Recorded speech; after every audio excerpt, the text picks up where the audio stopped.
You only need a few squares to whip up these cute little blobs.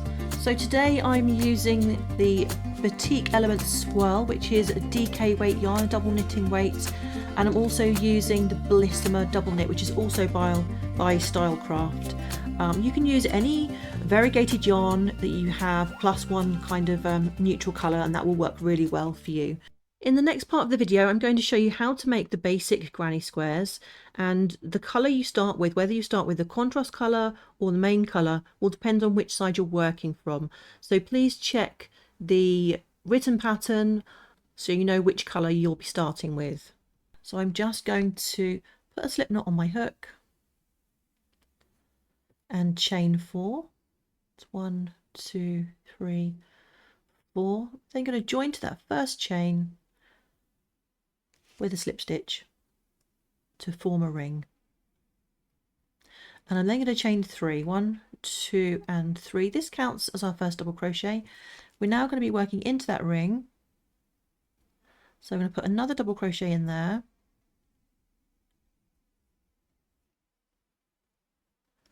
followed by one more double crochet, and now we're going to chain 2. This is the first corner of our granny square. Then we're going to put 3 double crochet into that ring. So this is also known as a granny cluster. That's 1, 2 and 3.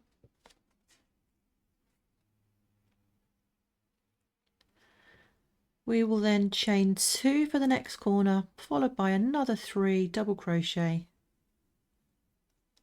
into that ring.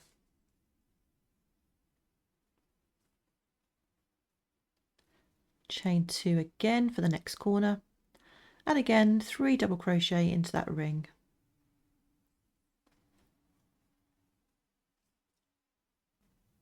And then we're just going to chain 2 for that final corner and join with a slip stitch to the top of that chain 3. And that's our first round of the granny square. Now, as we're only using 2 colours, you can carry your yarn instead of having to fasten off after each round. So I'm going to show you how to do that. If you're using scrap yarn to make yours and you're using different yarn each round, then you will fasten off and join into a corner and chain 3 to start off your next round. But because I'm going to be carrying the yarn and not fastening off, what I'm going to do is slip stitch into this next stitch,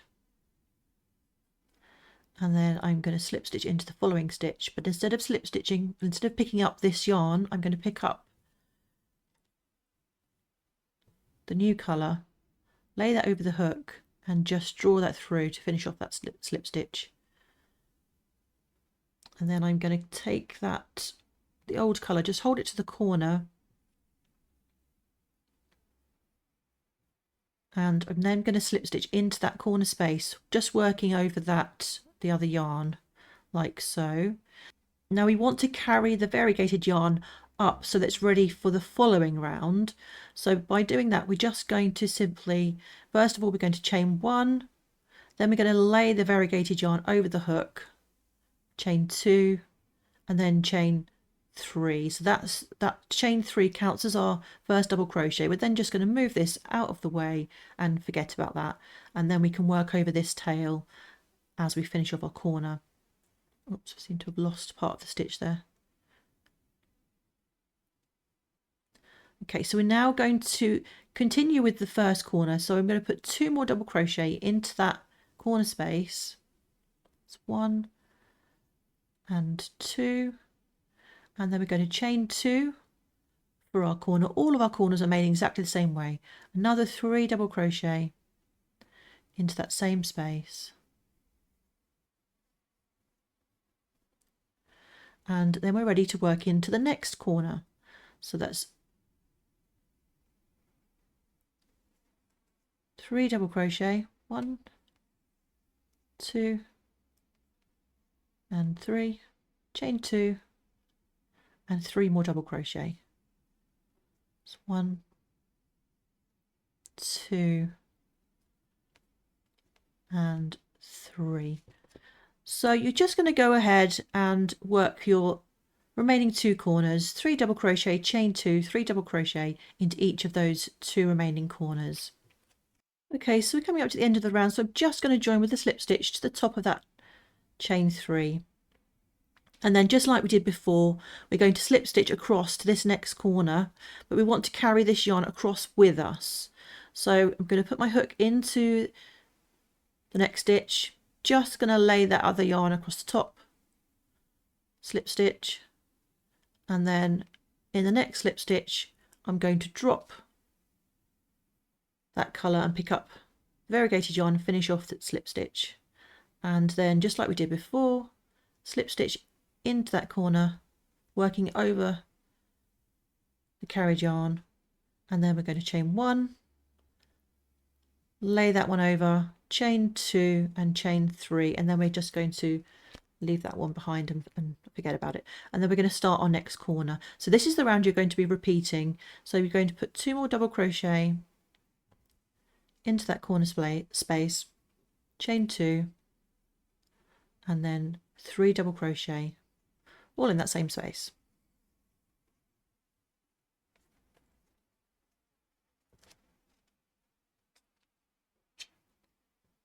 So now we've got spaces along the sides. So on subsequent rounds, each time you get to a space on the side, you're going to just put 3 double crochet in there, a granny cluster into each space around the sides.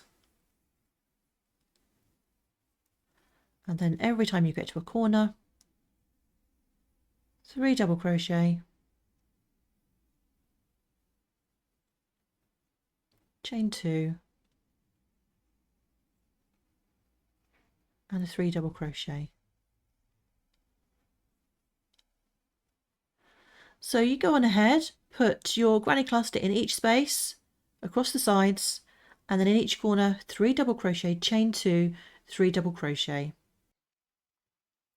And once you get to the end of the round, you're just going to join with a slip stitch to the top of that chain 3. And then you're ready to start your next round.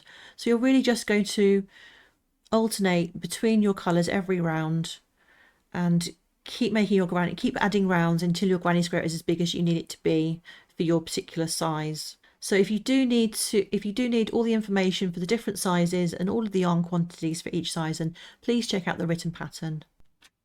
So I'm making the large size today. That's the size that I wear myself. So the squares that I've made, I made starting with the main colour, and we've got 1, 2, 3, 4, 5 rounds for each square in this size. And as I said before, if you do need to check the other sizes, please just check the written pattern or the blog post. So I've got my 2 squares finished and we're ready to seam them together. So you want to take a piece of your yarn in the same colour as your main colour, and you want it about 3 times the length of your squares.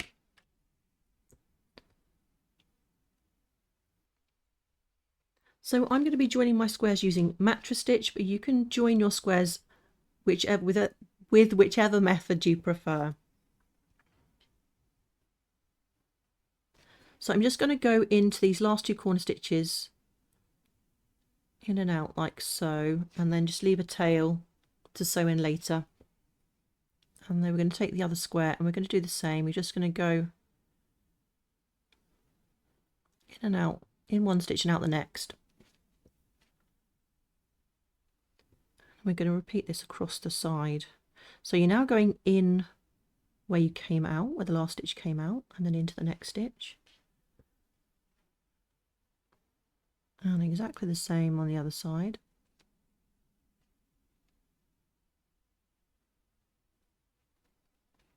And if you just do a few stitches at a time,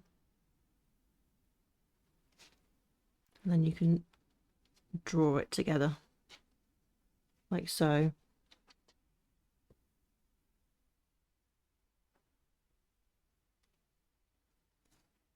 So you're just going to continue all the way across.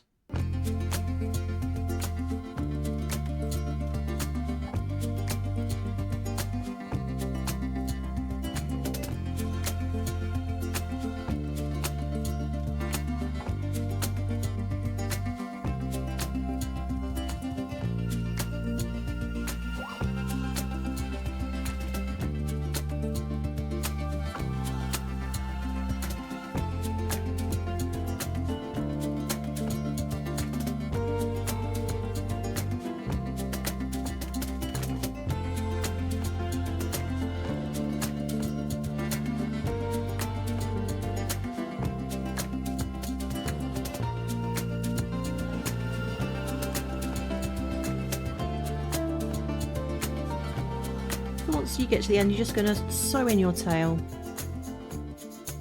And we're now ready to sew these two sides together, but we need to leave a gap for the thumb.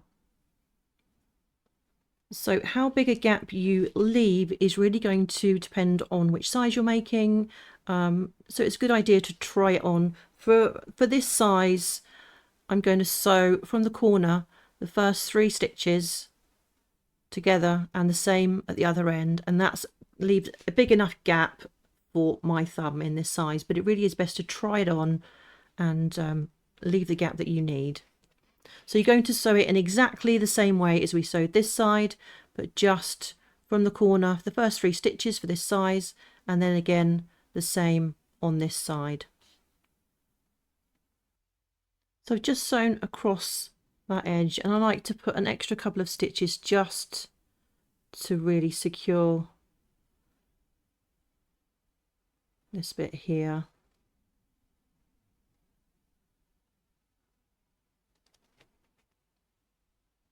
Just because that area might get stretched a little bit, and then you can just fasten off and repeat that on the other edge. We're now ready to start adding the ribbing to the top, the cuff, and around the thumb. So I'm going to show you how to add the ribbing to the top, and it's done in exactly the same way for the cuff and the thumb. We just got different chains to start off with to make the length different. So I'm just going to push my hook through this seam here. We're going to bring the yarn through, and I'm going to chain 6. That's 1, 2, 3, 4, 5, 6. Now we're going to start working into those chains. So from the second chain from the hook, we're going to put a single crochet, and then a single crochet into each chain across.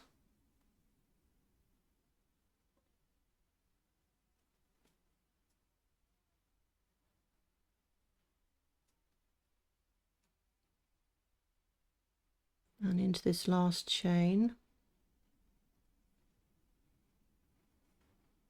This gives us a total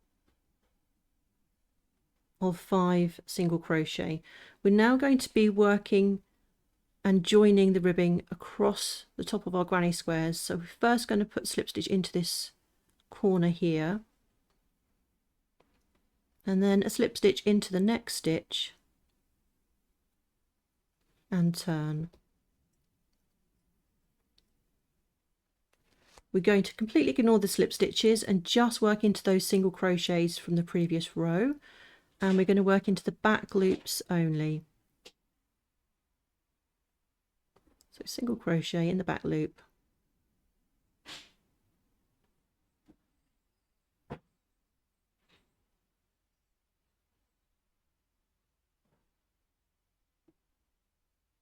and once we get to this last stitch, I'm going to work through both loops in this stitch. It just gives a neater edge. If you find your ribbing is a bit too tight, you can just go through the back loop on this one as well, and it will make it a bit more stretchy, but I find it gives me a neater edge. Now I'm not going to chain one here, I'm just going to slightly elongate my loop and put a single crochet through both loops of that first stitch, and from there on single crochet in the back loop of each stitch across.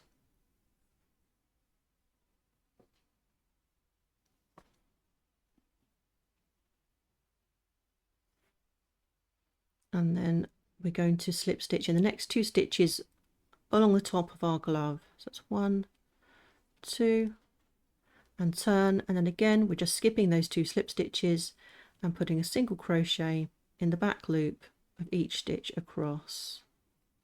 So we're just repeating those 2 rows now until we get all the way around our glove. And remember, at the last stitch we're going to work through both of those loops and then turn. So you keep working all the way around, and I'll meet you back when I get to the other side. So for some reason part of the video didn't record, so I actually had finished the glove, and I've just unpicked where I seamed the ribbing here just so that I can show you how to do that again. So all we're going to do is first of all you're going to want to turn your glove inside out. And so you should have your hook still on that live stitch there, and we're simply going to join to the foundation chain with slip stitches. So you're going to put your hook through that first stitch there on the bottom of the foundation chain, and then into the back loop of this first stitch and slip stitch. And we're going to do this all the way across.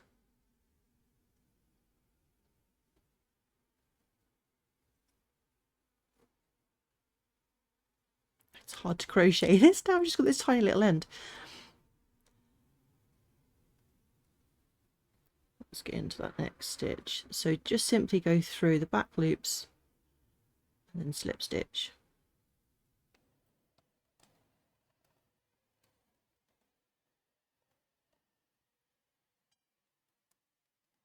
And here we go, this is the last stitch. And then we're simply going to fasten off and sew in that end. Now the ribbing around the cuff and around the thumb, it's worked in exactly the same way as we did the ribbing at the top here. So for the cuff, you're just going to join in this seam here. You're just going to push your hook through, and for this size you're going to chain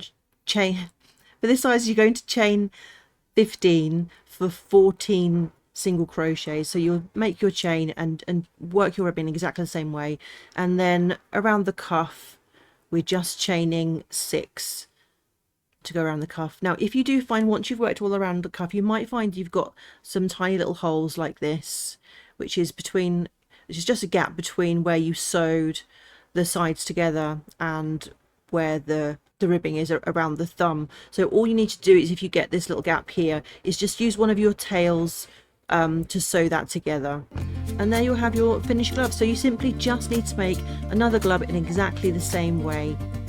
And if you would like to see the matching accessories, then be sure to check out the Elements Granny Square playlist right here on YouTube, and I'll see you in the next one. Bye bye now.